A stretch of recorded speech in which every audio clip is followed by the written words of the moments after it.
സിനിമയിലും സീരിയലിലും മൊത്തത്തിൽ നോക്കുകയാണെങ്കിൽ ഒരുപാട് സൗഹൃദങ്ങൾ ഉണ്ടായിട്ടുണ്ടായിരിക്കും. നല്ല സൗഹൃദങ്ങൾ കുറച്ച് പറയാൻ പറഞ്ഞു കഴിഞ്ഞാൽ പെട്ടെന്ന് മനസ്സിലായി. അങ്ങനെ നമുക്ക് ഇപ്പൊ നമ്മള് സൗഹൃദങ്ങൾ നമ്മൾ കൂടെ പഠിച്ചിരുന്ന ആളുകളുണ്ട്, അവരുമായിട്ട് കോൺടാക്ട്സ് ഉണ്ട്.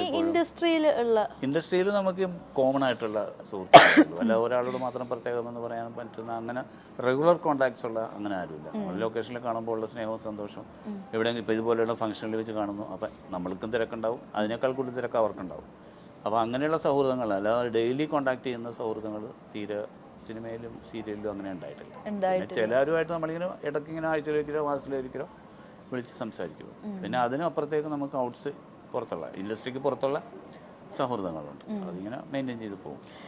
ഇങ്ങനെ എഴുതുന്ന ആളാണല്ലോ, അപ്പോൾ ഈ ഒരു ശീലം ചെറുപ്പം മുതലേ ഉണ്ടായിരുന്നതാണോ? അങ്ങനെയല്ല, ചെറുപ്പത്തിലേ എഴുതുമെന്ന് ചോദിച്ചു കഴിഞ്ഞാൽ അങ്ങനെ ചെറുപ്പത്തിലെ കയ്യക്ഷരം നന്നാക്കാൻ വേണ്ടിയുള്ള എഴുത്തായിരുന്നു.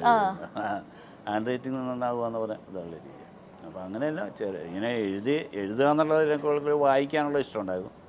വായിച്ചിങ്ങനെ വരുമ്പോൾ ചില എഴുത്തുകാരോടുള്ളൊരു താല്പര്യം, അപ്പോൾ അവരുടെ ഒരു ശൈലി നല്ല ഇഷ്ടമാവും. ഇപ്പോൾ MT വായിക്കുമ്പോൾ മനുഷ്യർ അങ്ങനെയുള്ള ആളുകളുടെ ശൈലിയുടെ ഒരു ഇഷ്ടം, അപ്പോൾ അങ്ങനെ ഒന്ന് എഴുതി നോക്കാൻ പറ്റുമെന്ന് ഇങ്ങനെ ഒരു ശ്രമം. അങ്ങനെ കുറേ കാലം ശ്രമിച്ചതിന് ശേഷമാണ് എഴുതാനുള്ള ധൈര്യം വന്നത്. ചെറിയ നോട്ട്സ് ഫേസ്ബുക്കിലും കിട്ടും, അതിന് റെസ്പോൺസ് വന്നു. അങ്ങനെയാണ് പിന്നെ ചില സ്ലോട്ടുകൾ വരുമ്പോൾ ഡെവലപ്പ് ചെയ്ത് അങ്ങനെ എഴുതി. ഏറ്റവും ഇക്കായെ മനസ്സിൽ സ്വാധീനിച്ച ഒരു എഴുത്തുകാരൻ അങ്ങനെ ഉണ്ടോ? എനിക്ക് ഏറ്റവും ഇഷ്ടമുള്ള എഴുത്തുകാരൻ MT ആണ്. MTനെ ഇഷ്ടമാണ്. മറ്റേ വൈക്കം മുഹമ്മദ് ബഷീറിൻ്റെ ഇഷ്ടമാണ്. മലയാറ്റൂരിൻ്റെ എല്ലാവരുടെയും എഴുത്തിൻ്റെ ഓരോ ശൈലിയുണ്ടല്ലോ. ഇപ്പോൾ OV വിജയൻ്റെ പുസ്തകങ്ങളാണെങ്കിലും സേതുവിൻ്റെ പുസ്തകങ്ങളാണെങ്കിൽ, ഇപ്പോൾ പുതിയ എഴുതുള്ള ബാലേന്ദ്രൻ്റെ പോലെ, അല്ലെങ്കിൽ ഈട്ടിക്കോര പോലെയുള്ള പുസ്തകങ്ങൾ, അല്ലെങ്കിൽ ബെന്യാമിൻ്റെ പോലെയുള്ള അവരെ പല തരത്തിലുള്ള എഴുത്തുകാരുണ്ട്. അപ്പോൾ അവരുടെയൊക്കെ എഴുത്തിൻ്റെ ശൈലി വ്യത്യസ്തമാണ്. ഓരോരുത്തരുടെ പുസ്തകങ്ങൾ വായിക്കുമ്പോൾ നമുക്കത് മനസ്സിലാവും, ഇത് ആരെഴുതിയാൽ നമുക്ക് വായിച്ചാൽ വരുമ്പോൾ മനസ്സിലാവും. അപ്പോൾ അങ്ങനെ ഓരോരുത്തരുടെ ശൈലികളോട് എനിക്കിഷ്ടമാണ്. പക്ഷേ സ്വാധീനിക്കുന്ന ചില വ്യക്തിത്വങ്ങളുണ്ട്, അങ്ങനത്തെ എഴുത്തിൻ്റെ രീതി. കഥകൾ ഇപ്പോൾ MT സാറിൻ്റെ ആണെങ്കിലും വൈക്കം മുഹമ്മദ് ബഷീറിൻ്റെ ആണെങ്കിലും ഒക്കെ കഥകൾ സിനിമകളായിട്ടുണ്ട്. അപ്പം അതുപോലെ ഒരുപാട് ഇപ്പം ആടുജീവിതം ആണെങ്കിലും എല്ലാ സിനിമകളായിട്ടുണ്ട്. അത്രയും വായിച്ച് നമ്മൾ ആ ബുക്കിലോട്ട് ഇറങ്ങി ചെല്ലുന്ന ആളുകൾ എന്ന നിലയിൽ അതൊക്കെ സിനിമകളാവുമ്പോഴത്തേക്ക് എങ്ങനെയാ വായിക്കുമ്പോൾ കിട്ടുന്ന ഇമ്പാക്റ്റ് മൂവി കാണുമ്പോൾ കിട്ടിയിട്ടുണ്ടോ? ഇല്ല, നമ്മൾ വായിക്കുന്ന പല കാര്യങ്ങളും വിഷ്വലൈസ് ചെയ്ത് വരുത്തുക എന്ന് പറഞ്ഞാൽ ഇച്ചിരി ബുദ്ധിമുട്ടാണ്. അതാണ് ഈ എഴുത്തും വായനയും സിനിമയും തമ്മിലുള്ള വ്യത്യാസം. ഇപ്പോൾ പണ്ടൊക്കെ ഒരുപാട് നോവലുകൾ സിനിമയായിട്ടുണ്ട്, അതിലൊക്കെ ഒരു സിനിമ ഉണ്ടായിരുന്നു. പക്ഷേ ഇപ്പോൾ വരുന്ന ഈ നോവലുകളിലോ കഥകളിലോ ഒന്നും സിനിമ കുറവാണ്, വിഷ്വൽസ് കുറവാണ്. അത് ഒരു ദിവസത്തെ കാര്യങ്ങൾ പറഞ്ഞ് ഇപ്പോഴും സിനിമകളും അങ്ങനെയാണല്ലോ, ഒരുപാട് നീണ്ട കാല കഥകളൊന്നും പറയുന്നില്ലല്ലോ. ചെറിയ ഒരു ദിവസത്തെ കഥ, അല്ലെങ്കിൽ ഒരു മണിക്കൂറത്തെ കഥ, ഒരു കല്യാണത്തിൻ്റെ കഥ, അത്രയൊക്കെ പറഞ്ഞുള്ളൂ. പക്ഷേ എഴുത്ത് വായിക്കുമ്പോൾ നമുക്ക് വിഷ്വലൈസ് ചെയ്യാൻ പറ്റുന്ന എഴുത്തുകളുണ്ട്. അതാണ് സിനിമയാക്കാൻ പറ്റുന്നത്. വായിച്ചിട്ടുള്ള പുസ്തകങ്ങളിൽ ഇതുപോലെ സിനിമ ആയപ്പോഴത്തേക്ക് അതിനോട് ഒരു 90% നീതി പുലർത്തി എന്ന് തോന്നിയ കുറച്ച് സിനിമകൾ നമുക്ക് ഈ പറഞ്ഞില്ലേ. ഇപ്പോൾ നമ്മൾ പണ്ട് വന്നിട്ടുള്ള സിനിമകൾ, ഇപ്പോൾ ചെമ്മീനോ അനുഭവങ്ങൾ വാഴ്ചകളോ അല്ലെങ്കിൽ ഏണിപ്പടികളോ അങ്ങനെയുള്ള സിനിമകൾ, ഒരുപാട് പുസ്തകങ്ങൾ സിനിമയായിട്ടുണ്ട്, ഒരുപാട് നാടകങ്ങൾ സിനിമയായിട്ടുണ്ട്. അതൊക്കെ സിനിമയിലേക്ക് വരുമ്പോൾ സിനിമയുടെ ഫോർമാറ്റിലേക്ക് മാറുമ്പോൾ ചെറിയ വ്യത്യാസങ്ങൾ. അതാണ് അതിൻ്റെ ഒരു വ്യത്യാസം എന്ന് പറയുന്നത്. ഇപ്പോൾ ഇപ്പോൾ എഴുതുന്നവരുടെ വിഷ്വലൈസ് ചെയ്യുന്നവരുടെ ഇത്, അതുകൊണ്ടാണ് ഈ തിരക്കഥ വേറെ മാറി നിൽക്കുന്നത്. ഒരു നോവൽ സിനിമയാക്കുമ്പോൾ ഉണ്ടാകുന്ന ആ സ്ക്രിപ്റ്റിങ്ങിലാണ്. സ്ക്രിപ്റ്റ് എഴുതുന്നത് സിനിമയ്ക്ക് വേണ്ടിയുള്ളതാണ്. അപ്പോൾ അതിൻ്റെ ചില മാറ്റങ്ങളും ഒതുക്കങ്ങളും ഒക്കെ ഉണ്ടാവും. അതെ, ഇപ്പോൾ നിങ്ങൾ നോക്കുകയാണെങ്കിലും ഒരു അന്നത്തെ കാലത്ത് ഒരു മുസ്ലിം ഫാമിലിയിൽ നിന്ന് വരുന്ന സമയത്ത് സിനിമ എന്ന് പറയുന്നത് നമുക്ക് ഒരുപാട് ദൂരത്തിലുള്ള ഒരു സംഭവമാണ്. അപ്പോൾ ഒരു ഫാമിലിയിൽ ഒരുപാട് പേരും ആ സിനിമ ഇൻഡസ്ട്രിയിലോട്ട് വരുന്നു. അതെങ്ങനെയാ സംഭവിച്ചത് ശരിക്കും പറഞ്ഞാൽ? അങ്ങനെ നമ്മൾ ഓർത്തഡോക്സാണ്, നമ്മൾ വളരെ മതപരമായ രീതിയിലൊക്കെ ജീവിക്കുന്ന, വളരെ ഗ്രാമീണ ജീവിതം നയിക്കുന്ന ആളുകളാണെങ്കിൽ തന്നെയും നമ്മൾക്ക് നമ്മുടെ ചിന്തകൾക്കും നമ്മുടെ താല്പര്യങ്ങൾക്കും ഒരു കുരുക്കിടാൻ വീട്ടിലുള്ളവർ ശ്രമിച്ചിട്ടില്ല. ഇപ്പോൾ നമ്മൾ ഉത്സവം കാണാൻ പോകുന്നു, അല്ലെങ്കിൽ നമ്മൾ സിനിമ കാണാൻ പോകുന്നു, അല്ലെങ്കിൽ നമ്മൾ എവിടെയെങ്കിലും കൂട്ടുകാരെടുത്തൊന്ന് അവിടെ കറങ്ങാൻ പോകുന്നു എന്നുള്ളതിനൊന്നും അത് വേണ്ട, അങ്ങനെയൊന്നും നിഷേധിച്ചിട്ടില്ലോ, അങ്ങനെ നിഷ്കർഷത വെച്ചിട്ടൊന്നുമില്ല. അപ്പോൾ നമ്മൾ സിനിമ കാണിക്കാൻ ചെറുപ്പത്തിലെ വാപ്പ തന്നെ നമ്മൾ ഒരുപാട് സിനിമകൾ കാണിച്ചിട്ടുണ്ട്. ഇപ്പോൾ ഞാനും ഏട്ടനും അനിയനും പെങ്ങളും എല്ലാവരും കൂടി ഞങ്ങൾ കുടുംബസമേതം തന്നെ ഈ പറയുമ്പോൾ ഈ ഓർത്തഡോക്സ് രീതിയിൽ അല്ലെങ്കിൽ മുസ്ലിം ഇതിൽ വന്നാൽ പോലും ഞങ്ങളെല്ലാവരും കൂടി രാത്രി സിനിമ സെക്കൻഡ് ഷോ കാണാനൊക്കെ ഒരുപാട് അന്നൊക്കെ അത് സിനിമകൾ rare ആണല്ലേ അന്നൊരു അന്നൊക്കെ ഈ സി ക്ലാസ് തിയേറ്ററിൽ പോയി കാണുക എന്നുള്ളത്. അന്ന് ടൗണിലൊന്നും പോയി സിനിമ കാണാൻ നടക്കില്ല. അങ്ങനെ ഇതുകൊണ്ട് എന്നാലും ഒരു മുസ്ലിം ഫാമിലിയൊക്കെ സെക്കൻഡ് ഷോയ്ക്കൊക്കെ പോകുന്ന പറഞ്ഞാൽ നമ്മളിങ്ങനെ കണ്ടിട്ടില്ലായിരിക്കും. നമ്മളങ്ങനെ സ്ഥിരമായിട്ടില്ല, ഒരു ആ സിനിമ കണ്ടാൽ കൊള്ളാം അല്ലെങ്കിൽ ഈ സിനിമ നല്ലതാണെന്ന് പറയുമ്പോൾ എല്ലാവരും കൂടി പോയി കാണും. പാപ്പ തന്നെ ഞങ്ങൾ ഒരുപാട് സിനിമകൾ കാണിച്ചിട്ടുണ്ട്. ഞാനാണെങ്കിലും ഏട്ടനാണെങ്കിലും എല്ലാവരും ഒരുപാട് സിനിമകൾ കാണിച്ചു. അപ്പോൾ അങ്ങനെ നമ്മളിലേക്ക് സിനിമ വരികയായിരുന്നു. നാച്ചുറലി സംഭവിച്ചതാണ്. ഈ പറയുന്ന മക്കളൊക്കെ ആണെങ്കിലും നെക്സ്റ്റ് ജനറേഷനും ഇതുപോലെ ഇപ്പൊ അഷ്കർ ആണെങ്കിലും ദുൽഖർ ആണെങ്കിലും മക്ബൂൽ ആണെങ്കിലും ഇവരും എല്ലാവരും മൂവിയിലോട്ട് വരിക. അതിനെ സംബന്ധിച്ച് കഴിഞ്ഞാൽ ഇപ്പം നമ്മളൊന്നും സിനിമയിലേക്ക് വരണം നമ്മളൊന്നും ആഗ്രഹിച്ചില്ല. ഇപ്പം മമ്മൂട്ടിനെ സംബന്ധിച്ച് പുള്ളി സിനിമ ആഗ്രഹിച്ച ആളാണ്, അത് സിനിമയിലേക്ക് വന്നു. അപ്പോൾ പിന്നെ ഞാൻ ആക്സിഡൻ്റലി സിനിമ വന്നതാണ്, അങ്ങനെ ഒരു പർപ്പസ്ഫുള്ളായിട്ട് വന്ന ആളാണ്. പിന്നെ ഇപ്പോൾ പുതിയ ജനറേഷൻ ഇപ്പോൾ മക്കൾ സിനിമയിൽ അഭിനയിക്കുന്നത് പറഞ്ഞാൽ അവർ കണ്ട് വളർന്ന സംഭവങ്ങളിലൊക്കെ. അപ്പോൾ അവർക്കൊരു റോൾ മോഡൽ എന്ന് പറയുമ്പോൾ അഭിനയിക്കുന്ന അല്ലെങ്കിൽ മമ്മൂട്ടി ആയിരിക്കും. അപ്പോൾ അങ്ങനെ ആയിരിക്കണം അവർക്ക് സിനിമയിലേക്ക് വരാൻ താല്പര്യമുണ്ട്. പിന്നെ എല്ലാവരുടെയും ഈ പറഞ്ഞ പോലെ ബ്ലഡിലുള്ള ഒരു ഇപ്പോൾ ദുൽഖറിൻ്റെ ആണെങ്കിലും മക്ബൂലിൻ്റെ ആണെങ്കിലും ഒക്കെ ബ്ലഡിൽ അതുണ്ടല്ലോ, അതുകൊണ്ടായിരിക്കും. സിനിമയ്ക്കോ അല്ലെങ്കിൽ സീരിയലിനോ, അതായത് ഈ ഒരു ഇൻഡസ്ട്രിക്ക് വേണ്ടിയിട്ട് ലൈഫിൽ എന്തെങ്കിലും സാക്രിഫൈസ് ചെയ്തിട്ടുണ്ടോ? സാക്രിഫൈസ് ചെയ്യാന്ന് വെച്ചാൽ നമുക്ക് ഈ പറഞ്ഞ പോലെ നമ്മൾ ചില കാര്യങ്ങൾ നേടുമ്പോൾ ചില കാര്യങ്ങൾ നഷ്ടപ്പെട്ടുകൊണ്ടിരിക്കും.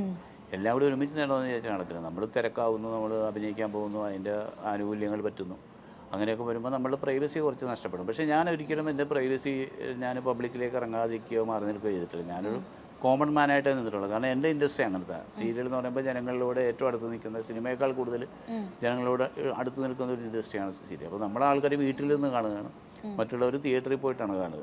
സിനിമ കാണാൻ നമ്മൾ അങ്ങോട്ട് പോകണം, സീരിയൽ നമ്മൾ ഇങ്ങോട്ട് വന്ന് കാണുമെന്ന് പറയും. അപ്പോൾ അതുകൊണ്ട് എനിക്ക് ജനകീയമായിട്ടുള്ളൊരു ഇടപെടലുകളുണ്ട് ജനങ്ങളുമായിട്ട്. അപ്പോൾ അതുകൊണ്ട് തന്നെ എനിക്ക് അങ്ങനെ ഒരു ഭാരമായിട്ട് തോന്നിയിട്ടില്ല. ആളുകളിങ്ങനെ എനിക്ക് വരുന്ന എൻ്റെ അഭിനയത്തിൻ്റെ അല്ലെങ്കിൽ എൻ്റെ അപ്പുറത്തേക്ക് മമ്മൂട്ടിയുടെ അനിയൻ എന്നുള്ളൊരു കെയർ ഓഫും കൂടെ ആൾക്കാരിങ്ങനെ വെക്കണം. ആ ഒരു അതായത് ഇക്കയ്ക്ക് ലൈഫിൽ എപ്പോഴെങ്കിലും മമ്മൂക്കാട് അനിയൻ, ഓക്കെ ഒബ്വിയസ്ലി മമ്മൂക്കാട് അനിയൻ എന്ന് പറയുമ്പോൾ നമുക്ക് എല്ലാവർക്കും നമ്മുടെ ചേട്ടന്മാരുടെ പേരൊക്കെ പറയുമ്പോൾ സിബ്ലിങ്സിൻ്റെ പേര് പറയുമ്പോൾ സന്തോഷമാണ്. ബട്ട് ഇബ്രാഹിം കുട്ടി എന്ന് പറയുന്നതാണോ അതോ മമ്മൂക്കയുടെ ബ്രദർ എന്ന് പറയുന്നതാണോ കൂടുതൽ? അത് നമുക്കൊരു ഐഡൻറ്റിറ്റി അല്ലേ, നമുക്കൊരു എന്താ പറയുക അംഗീകാരമാണ്.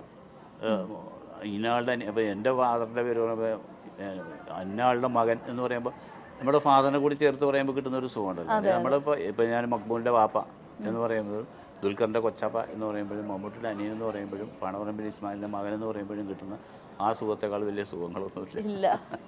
ഒരു കംപ്ലീറ്റ് ഫാമിലി മാൻ. നമ്മൾ നേരത്തെ പറഞ്ഞ പോലെ തന്നെ ഒരു ഫാമിലി മാൻ, ആ ഒരു ടാഗ് ലൈൻ ഇക്കയ്ക്ക് സ്വീകരിക്കുന്ന ആളാണോ? അങ്ങനെ തന്നെയാണ് നമുക്കിഷ്ടം. കാരണം നമ്മുടെ ഫാമിലി വീട്ടിലുള്ള കളിക്കില്ല. എല്ലാം തികഞ്ഞ ഒരു ഫാമിലി മാനാവാൻ സാധിക്കില്ലെങ്കിലും അവരൊക്കെ ഒരുവിധം തൃപ്തിപ്പെടുത്തി കൊണ്ടുപോകാൻ നമുക്ക് പറ്റുന്നുണ്ട്. അതിനുള്ള ശ്രമങ്ങളാണ് നമ്മുടെ ഭാഗത്ത് എപ്പോഴും ഉണ്ടാകുക. അവിടെ ഹാപ്പി ആയിരിക്കുക എന്നുള്ളതാണ്. നമ്മൾ വീട്ടിൽ വരുമ്പോൾ വീട്ടിൽ സന്തോഷം ഉണ്ടാകുക. നമ്മൾ ഈ പറഞ്ഞ പോലെ നേരത്തെ നമ്മൾ സിനിമ സീരിയൽ ഡിഫറൻസ് ഒക്കെ ഇങ്ങനെ പറയുന്നുണ്ടായിരുന്നു. അപ്പോൾ ഈ പ്രേക്ഷകർക്കാണെങ്കിലും എന്താ പറയുക, സിനിമ ഇൻഡസ്ട്രിയിലുള്ളവരോടും സീരിയൽ ഇൻഡസ്ട്രിയിലുള്ളവരോടും രണ്ട് തരത്തിലുള്ള പെരുമാറ്റമാണെന്ന് തോന്നിയിട്ടുണ്ടോ? അങ്ങനെയില്ല, പെരുമാറ്റം രണ്ട് തരത്തിലാണെന്ന് നമുക്ക് ഫീൽ ചെയ്യുന്നുണ്ട്. കാരണം സിനിമ കുറച്ച് ഡിസ്റ്റൻ്റ് ഉണ്ട്, സീരിയൽ അങ്ങനെയല്ലോ. സീരിയലിലെ ആൾക്കാർക്ക് കുറച്ച് കൂടുതൽ അടുപ്പം തോന്നും, വീട്ടിലുള്ളവരെ പോലെ തോന്നും. കാരണം നമ്മൾ റെഗുലറായിട്ട് അവരെ കണ്ടുകൊണ്ടിരിക്കുകയല്ലേ. ഇപ്പോൾ ഞാനൊരു സീരിയൽ അഭിനയിക്കുകയാണെങ്കിൽ ദിവസവും അവരുടെ വീട്ടിൽ ഇരുന്ന് കണ്ടുകൊണ്ടിരിക്കും. പക്ഷേ സിനിമ എന്ന് പറയുമ്പോൾ കുറച്ചുകൂടി ഫ്ലറിഷ്ഡായാണ്, കുറച്ചുകൂടി കളർഫുള്ളാണ്, കുറച്ച് ലൈമിൽ ഇതായിട്ടുള്ളതാണ്. അപ്പോൾ അങ്ങനെ ആകുമ്പോൾ കുറച്ച് ഡിസ്റ്റൻസ് ഉണ്ടാവും, കാണാൻ ബുദ്ധിമുട്ടാവും. നമ്മൾ വളരെ കോമൺ ആയിട്ടുള്ള ആളുകൾ റെയിൽവേ സ്റ്റേഷനിലോ ഷൂട്ടിംഗ് സ്ഥലത്തൊക്കെ നമുക്ക് വളരെ ഈസി ആയിട്ട് നമുക്ക് ആക്സസബിൾ ആണ്. അപ്പോൾ ഈ ആളുകൾ ഇങ്ങനെ പബ്ലിക്കിൽ ഇറങ്ങുന്ന സമയത്ത് അത് എപ്പോഴും ഇങ്ങനെ ഒരു നേരത്തെ പറഞ്ഞ പോലെ തന്നെ കോമൺ മാൻ എന്ന് പറഞ്ഞ പോലെ തന്നെ എപ്പോഴും യാതൊരു വിധത്തിലുള്ള ഒരു സ്റ്റാർ ആണെന്നുള്ളൊരു കാണിക്കാതെ വെളിയിൽ ഇറങ്ങുന്നത് അപ്പൊ ആളുകൾ വന്ന് ഇതേപോലെ പേഴ്സണലി സംസാരിക്കാറുണ്ടായിരിക്കുമല്ലോ. സംസാരിക്കുമ്പോഴൊന്നും നമുക്ക് പ്രശ്നമൊന്നുമില്ല. പക്ഷെ എനിക്ക് പബ്ലിക്കിൽ ഈ സെൽഫി എടുക്കാൻ എനിക്ക് ഭയങ്കര ചമ്മലാണ്.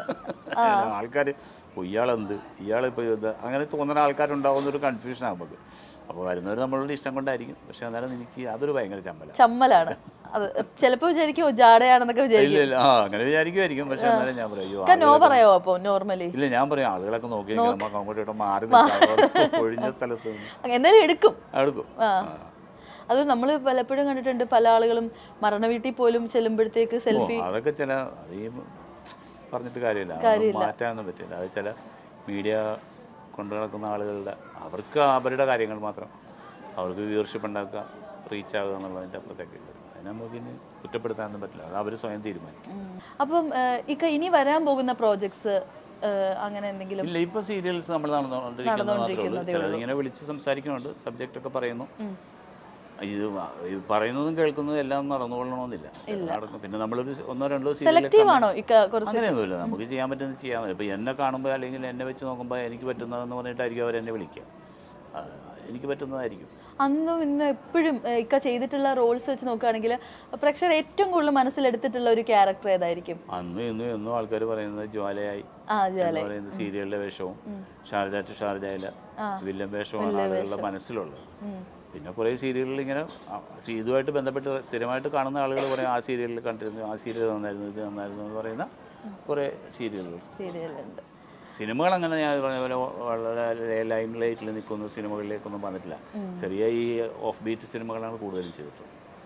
സിനിമ ആയിട്ട് അതിപ്പോൾ ഞാൻ പറഞ്ഞില്ലേ, എന്താണെന്ന് വെച്ചാൽ നമുക്ക് ഇതിനൊക്കെ എല്ലാത്തിനും ഒരു സമയമുണ്ട്, അല്ലെങ്കിൽ അതിന് ഇതിൻ്റെ അകത്ത് കഴിവുണ്ടോ ഇല്ല എന്നുള്ളത് നമ്മളല്ലോ, അത് ജനങ്ങൾ തീരുമാനിക്കും. പക്ഷെ ഭാഗ്യം എന്ന് പറയുന്ന ഒരു എലമെന്റ് വേറെ, ഭാഗ്യം ഭയങ്കര ഒരു സംഭവമാണ്. അതിനുള്ള അവസരങ്ങൾ കിട്ടുക, അതിനായിട്ട് വെയിറ്റ് ചെയ്യുക, വരുമ്പോൾ വരട്ടെ, ഇല്ലെങ്കിൽ സങ്കടമൊന്നുമില്ല. നമ്മൾ അതിനായിട്ട് വന്ന ആളല്ലല്ലോ. അതെ, എല്ലാം ആ ഒരു എന്താ വരുന്നത് കിട്ടുന്നതൊക്കെ സൗഭാഗ്യങ്ങളെന്ന് വിചാരിക്കുന്ന ആളാണ് ഞാൻ. കിട്ടിയതൊക്കെ വലിയ വലിയ സൗഭാഗ്യങ്ങൾ, അതിനൊക്കെ സന്തോഷം. എന്തായാലും ഒരുപാട് സന്തോഷം ഇത്രയും നേരം നമ്മൾ ടൈം സ്പെൻഡ് ചെയ്തത്. Thank you. എല്ലാവർക്കും ആശംസകൾ നേരുന്നു. Thank you.